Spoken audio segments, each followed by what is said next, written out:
Hello guys, welcome back to our channel village Vakeel Vasvi. మీరు కనుక village Vakeel Vasvi channel మొట్టమొదటిసారిగా చూస్తున్నట్లయితే వీడియోకి లైక్ చేసి ఛానల్ తప్పకుండా సబ్స్క్రైబ్ చేసుకోండి. ఈ రోజు వీడియోలో మీకు Andhra Pradesh junior civil judge exam గురించి వచ్చిన నోటిఫికేషన్ గురించి కంప్లీట్గా మీకు ఎక్స్ప్లెయిన్ చేయబోతున్నాను. ఫిబ్రవరి 14th మనకి ఎన్ని పోస్ట్ అవన్నీ ఇచ్చారు, అలాగే డీటెయిల్ నోటిఫికేషన్ కూడా ఇచ్చేయడం జరిగింది. అయితే అప్లికేషన్స్ ఎప్పటి నుంచి మొదలవుతున్నాయి, లాస్ట్ డేట్ ఎప్పుడు, ఎగ్జామ్ ఎప్పుడు, అలానే సిలబస్ ఏముంటుంది, అలాగే మీకు ఫీజుకి సంబంధించి ఏ కమ్యూనిటీ వాళ్ళకి ఎంత ఉంటుంది, మనకి ఇప్పుడు ఎన్ని పోస్ట్ అవైలబుల్గా ఉన్నాయి, సిలబస్ ఏంటి, ఈచ్ కేటగిరీకి సంబంధించి పోస్ట్ ఎన్ని ఉన్నాయి, అన్నీ కూడా మీకు ఈ వీడియోలో ప్రతిదీ కూడా ఎక్స్ప్లెయిన్ చేస్తాను. వీడియో అయితే ఎక్కడ స్కిప్ చేయకుండా మొత్తం కూడా చూడండి. మనకి ఏపీ జేసీజే 2025 అప్లికేషన్స్ వచ్చేసరికి ఫిబ్రవరి 20, 2025 నుంచి అయితే స్టార్ట్ అయ్యాయి. సో మళ్ళీ మీకు లాస్ట్ డేట్ వచ్చేసరికి March 17th. So application start అయిన డేట్ వచ్చేసరికి 20th ఫిబ్రవరి 2025. అప్లికేషన్స్ క్లోజ్ అయ్యేది అంటే వితౌట్ ఫీ, లేట్ ఫీ మీరు మొత్తం కూడా ఎప్పుడులోపు ఫినిష్ చేసేయాలి అంటే లాస్ట్ డేట్ 17th మార్చ్ 2025. ఎవరైతే అప్లై చేయాలనుకుంటున్నారో మీరు ఈ లోపుగా అయితే అప్లై చేయాల్సి ఉంటుంది. అలాగే మీకు వెబ్సైట్ లింక్, ఏ వెబ్సైట్కి వెళ్ళి అప్లై చేసుకోవాలనేది కూడా నేను లింక్ అనేది కూడా మీకు ఇక్కడ డిస్ప్లే చేస్తాను చూడండి. సో ఆ లింక్లోకి వెళ్ళి అయితే కనుక మీరు అప్లై చేసుకోవచ్చు. అండ్ ఈ నోటిఫికేషన్లో మనకి మొత్తం 50 పోస్టులు, 50 పోస్ట్స్ అయితే ఉన్నాయి. 40 డైరెక్ట్ రిక్రూట్మెంట్, 10 ట్రాన్స్ఫర్. అంటే ట్రాన్స్ఫర్లు ఎవరు వస్తారంటే సెక్షన్ ఆఫీసర్స్ వీళ్ళంతా ఉంటారు కదా, సో వాళ్ళకి ఇస్తారనమాట. సో నేను అవి కూడా ఎన్ని పోస్ట్ ఎవరికి ఉన్నాయి అనేది కూడా మీకు నేను చెప్తాను. First of all application fee వచ్చేసరికి 1500 ఫర్ ఓసీ, ఈడబ్ల్యూఎస్, బీసీ ఎవరికైనా సరే, అండ్ ఎస్సీ ఎస్టీ వాళ్ళకి అండ్ ఫిజికల్ బెంచ్ మార్క్ అలాంటి వాళ్ళకి 750 రూపీస్ అయితే మీకు అప్లికేషన్ ఫీజు అనేది ఉంటుంది. ఫస్ట్ ఆఫ్ ఆల్ మనకి డైరెక్ట్ రిక్రూట్మెంట్లో 40 ఉన్నాయి కదా, వాటిల్లో ఏ క్యాస్ట్ వాళ్ళకి ఎంత ఉన్నాయి అనేది చూద్దాము. First of all open category వాళ్ళకి 14 అయితే ఉన్నాయి, ఈడబ్ల్యూఎస్ వాళ్ళకి 9 ఉన్నాయి. తర్వాత బీసీఏ వాళ్ళకి 3, బీసీబీ వాళ్ళకి 3, బీసీసీ వాళ్ళకి 2, బీసీడీ వాళ్ళకి 2, బీసీఈకి 2, ఎస్సీ వాళ్ళకి 4, ఎస్టీ వాళ్ళకి 1.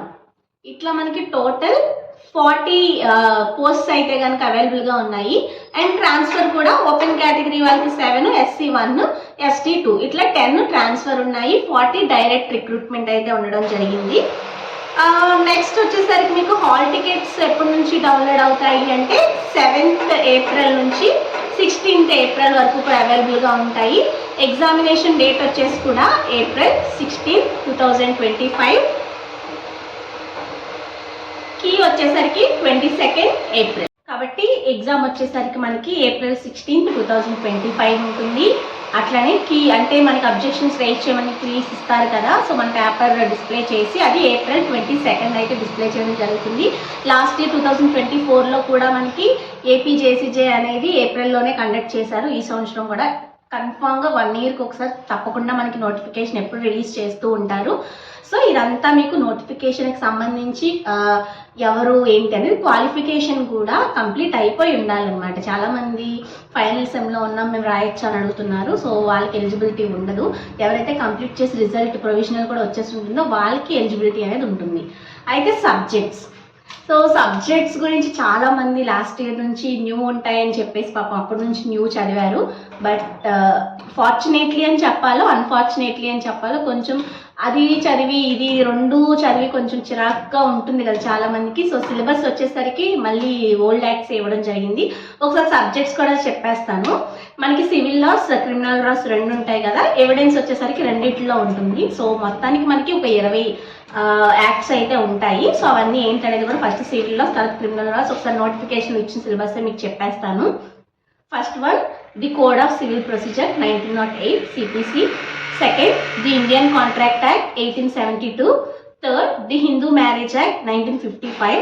Fourth, the Hindu Succession Act 1956. Fifth, the Indian Easements Act 1882. Sixth, the Specific Relief Act 1963. Seventh, the Limitation Act 1963. Eighth, the Transfer of Property Act 1882.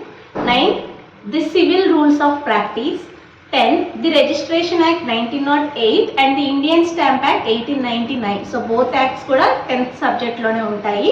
And 11, the AP Land Encroachment Act 1905. 12, the Indian East Evidence Act 1872. So civil laws ekkuva. Next, criminal. CRPC, the Code of Criminal Procedure 1973, the Indian Penal Code 1860, the Indian Evidence Act 1872, the Negotiable Instruments Act 1881, the Protection of Women from Domestic Violence Act 2005, the Criminal Rules of Practice, the AP Excise Act 1968, the AP Gaming Act 1974, next the Juvenile Justice, Care and Protection of Children Act 2015. So కాబట్టి సివిల్లో 12 loss, అలాగే క్రిమినల్లో 9 ఉంటాయి. Indian evidence act వచ్చేసరికి మనకి రెండిట్లో ఉంటుంది కాబట్టి టోటల్గా మనకి 20 అయితే సబ్జెక్ట్స్ కనిపిస్తాయి. బట్ యాక్ట్స్ వచ్చేసరికి మనకి రిజిస్ట్రేషన్, ఇండియన్ స్టాంప్ రెండు కలిపి అయితే ఒక చోటే ఉంటాయి అన్నమాట. సో ఈ విధంగా మనకి టోటల్గా 20 యాక్ట్స్ జేసీజేకి ఉంటాయి. సో ఈ 20 యాక్ట్స్లో మనకి ప్రిలిమినరీ ఎగ్జామ్ వచ్చేసరికి April 16, 2025. సో దాదాపుగా 2 months అయితే ఇంకా టైం ఉంది, మార్చ్ ఏప్రిల్ కాబట్టి.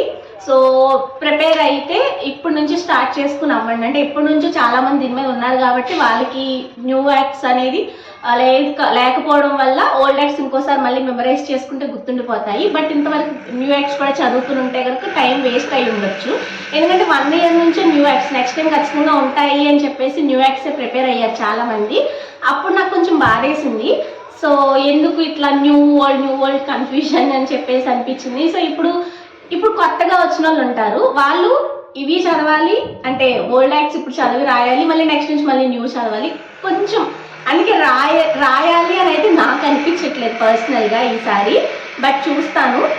కాకపోతే ఈ నోటిఫికేషన్ గురించి ఇంకా తెలియని వాళ్ళు ఎవరైనా ఉంటే కనుక లా ఫ్రెండ్స్ అందరికీ కూడా వీడియో షేర్ చేయండి. సో దట్ అటెండ్ చేసుకున్నట్లయితే మీకు కూడా కొంచెం ఒక అవగాహన అనేది వస్తుంది కాబట్టి. సో అది 1500 rupees fees for normal, and reservation SC ST and physically benchmark ఆ క్యాండిడేట్స్కి 750 రూపీస్ అయితే మనకి ఫీజ్ అనేది ఉంటుందన్నమాట. సో ఇది complete details about AP JCJ 2025. Yearly తప్పకుండా ఒకసారి మనకి ఎగ్జామ్ అయితే ఉంటుందన్నమాట. సో 2 months అయితే సమయం ఉండింది. అప్లికేషన్ స్టార్ట్ అయిపోయాయి 28th February కాబట్టి 17th March వరకు కూడా టైం ఉంది. సో ఈ లోపుగా అయితే ఎగ్జామ్కి అప్లై చేసుకోండి. అండ్ పేరెంట్స్ కూడా తీసుకొని వాళ్ళు ఉంటే కనుక న్యూగా ప్రింట్ అయిన బుక్స్ తీసుకునే ప్రయత్నం చేయండి. అండ్ ఓల్డ్ ఇప్పుడు IPC CRPC ఎవిడెన్స్కి సంబంధించి ఓల్డ్ తీసుకున్నా మళ్ళీ న్యూవి తర్వాత తీసుకోవాల్సి ఉంటుంది కాబట్టి అది ప్లాన్ చేసుకోండి. Better to get old acts printouts తీయించేసుకుని బుక్స్ వచ్చేసరికి న్యూవి కొనుక్కోండి. ఎందుకంటే ఫ్యూచర్లో అటెంప్ట్స్ అవే పనికొస్తాయి కాబట్టి మీరు కాన్ఫిడెన్స్ ఎనఫ్ అనుకుంటే ఓకే మీరు తీసుకోండి. బట్ మళ్ళీ వేస్ట్ అవుతాయి కదా, ఇంకోటి కూడా తీసుకోవాల్సి వస్తుంది కదా అని అనుకునే వాళ్ళ కోసం చెప్తున్నాను. సో ఇది ఈరోజు వీడియో అయితే కనుక total information about AP JCJ 2025. And ఈ రిజర్వేషన్కి సంబంధించి ఓన్లీ ఏపీలో వాళ్ళకి 750, తెలంగాణ అండ్ ఇంకెవరైనా అప్లై చేసుకోవాలనుకుంటే SC ST వాళ్ళకి ఫుల్ 1500 కట్టాల్సి ఉంటుంది. అంటే లోకల్స్ మాత్రమే ఈ రిజర్వేషన్ అనమాట. So this is all about AP JCJ 2025. ఇంకేమైనా డౌట్స్ ఉంటే తప్పకుండా కమెంట్స్లో షేర్ చేయండి. అలాగే వీడియోకి లైక్ చేసి మీ ఫ్రెండ్స్ అందరికీ కూడా వీడియో అయితే షేర్ చేయండి. అండ్ ఇంకెలాంటి వీడియోస్ మన ఛానల్లో చూడాలనుకుంటున్నారని తప్పకుండా కమెంట్స్లో షేర్ చేయండి. Do like, share, comment and subscribe to Village Vakeel Vasavi YouTube channel. మరొక వీడియోతో మళ్ళీ కలుసుకుందాం. Until then keep watching.